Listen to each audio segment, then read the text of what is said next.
Tingnan nyo po guys, tapos ko na yung 6 na piraso na bedsheet.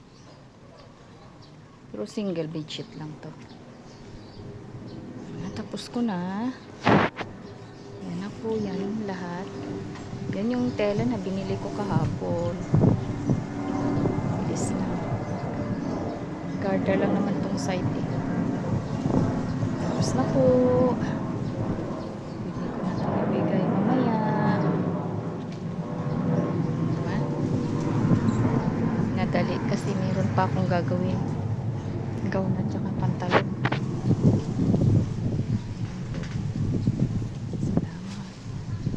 Thank you for watching guys. Please subscribe my new channel. Aida's Fashion Vlog at saka yung sa Reels po. Content creator. Follow, like, and share po. Salamat po. God bless everyone.